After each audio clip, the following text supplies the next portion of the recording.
Hey guys, Bobcat 325 here.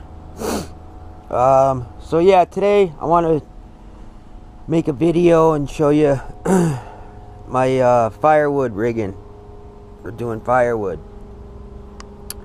Yeah, so first I want to show you guys my AXES.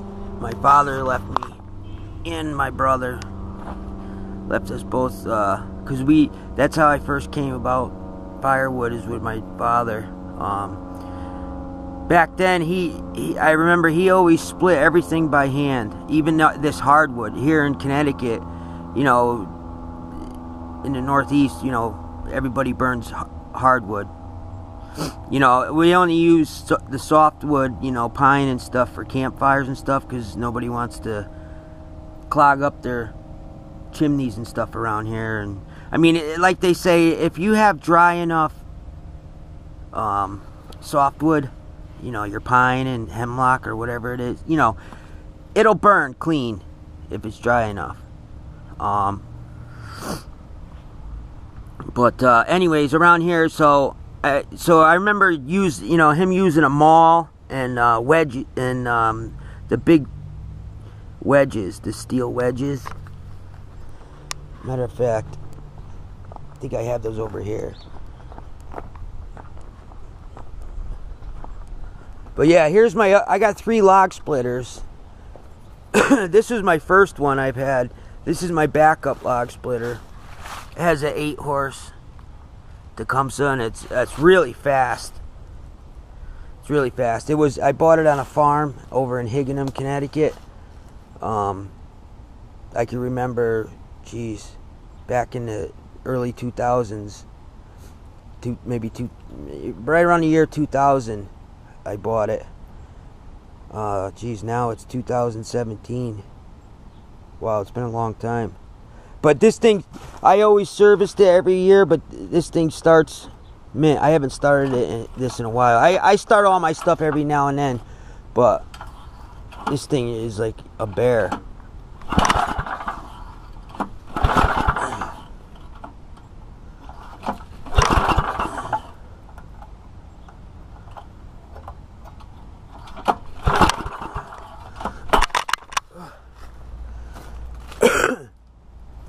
Well, anyways, but anyways, then I got this little one too. This one here, I actually delivered a load of firewood, and the lady actually had it in her backyard, and it needs a new engine. It's got a 5-horse Briggs & Stratton, but she said, "Oh, I just want $35." I said, $35? Where'd you come up with a number like that? You know, I was laughing. And I was like, what? And, yeah, it's a lickety splitter. Pequot, Ohio. So, of course, I had to take it. And, yeah, so I just took the $35. I said, all right, I took the $35 off the load of firewood, and of course I took it. But yeah, it's been sitting here for, like, you know, that was last year. But I think it's a cool little splitter. I never seen nothing like it. Built in, the hydraulic tanks built into the bottom here. The whole, you know, it doesn't have a hitch to pull it, but it's, you know. Anyways, where was I getting? Oh yeah. Let's see.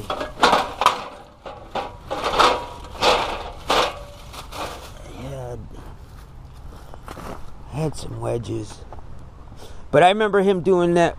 I'd hold the steel wedge, and he'd start it in easy, and then he would, you know, that's how he would split the hardwood with a sledgehammer or the backside of the maul. And then, but then we ended up getting a log splitter, almost like that other one I showed you. But yeah, so I want to show you these AXES. So there's 4 of them here, and then this little one. They're 32 inch, and this is a 28, and this one's 27 inches. I use this one here. I like it. They need new handles, but this is a good wedge banger here. Nice little look at how it's, look at that, how it got bent just over time. But yeah, so the two nice ones though, I gotta say, they're all nice. This one here is, it says Stanley on it, so that's probably a regular, you get at the hardware store. But this is the nicest one here. This one here says Collins Legitimus.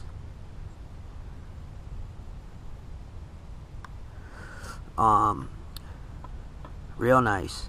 From what I seen on like Buckin's channel and his AXES, I've heard of that name before. This one here I really like too. I can't find nothing on it, but look at the patina on that one. I can't find nothing that says what it is, but this handle is beautiful. But I noticed on the inside of the handle these notches. I don't know what that's all about. 4 notches, but they look like they were put in there precisionally with a tool. It's not like, But yeah. And then there's this old tool here. This was just with the AXES. Looks like it was really hammered on. But yeah, I kind of like this one. I have to rehandle all these. I mean, this one here is nice and tight still, but the wood's kind of chipped. So yeah, they need new handles. But yeah. So they'd be really nice to redo all those. So yeah, how I got started is, like I said, with my father and stuff, doing the firewood when I was a little kid. Real little. Then he knew a guy that owned a sawmill in Wallingford, Connecticut. And they got me in there. I remember I was like in 10th grade. So that would be around like 1993.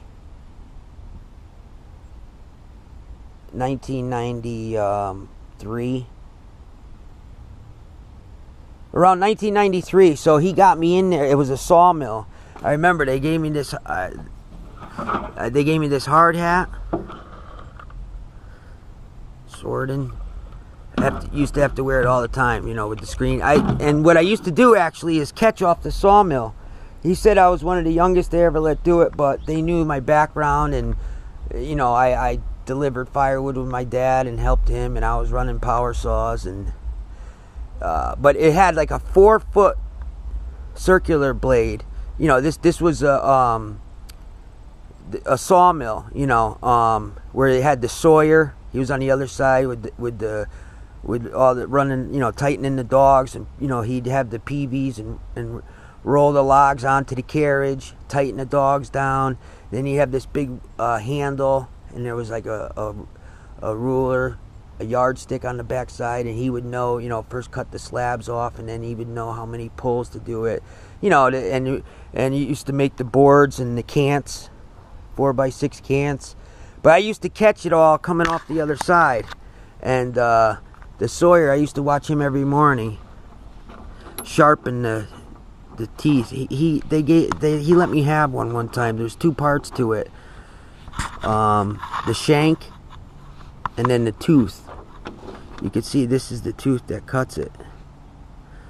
They made, they cut a lot of hemlock and softwood for the pallet wood, but because they had a crew of loggers with a logging truck, and they'd go and cut wood, bring it back, and but there were a lot of places they made hardwood pallets for, the steel companies and stuff. They need heavy duty pallets, but all kinds of hardwood, softwood. But I remember catching all off the sawmill. Oh yeah. Oh yeah, this sign too they had there. Next 10 kilometers, Trans Canada. He let me take that sign. I don't know where that came from or how it ended up in Connecticut. But yeah, I got this shank and tooth. I remember that. It was I keep thinking 52-inch blade. You know, 48 is 4 feet. It was between 48 or 52-inch blade. It was something, catching the wood. Yeah, I used to they'd have, you know, and then they have like an old railway rails and a little cart that would, you know, the steel wheels would run on that. I used to push it up and then, you know, put the slabs on there and roll it down, and they'd have these bunks, put the slabs in, and actually people used to come in and buy and then we used to coil up with these steel coils and crimps, and then they'd have the big forklift come. But they put it in the back, all the slab cuts, you know, that had still the bark on there, and people would come and buy those cheap and they would buck them up for firewood. You know, cheap way of getting firewood. But yeah, I remember all the boards. We used to make sideboards for dump trucks and a lot of trailer decking, the low bed trailers and the tag-along trailers, landscape trailers, all that. Yeah, they're not there anymore, but I remember doing all that. They had a pallet, you know, jigs in the shop. People were making pallets, but I was out in the logging part of it. I wanted to be out with that stuff and out in the sawmill. And but yeah, that was awesome. So that's how I remember when I was young, getting started. But so we always burned wood.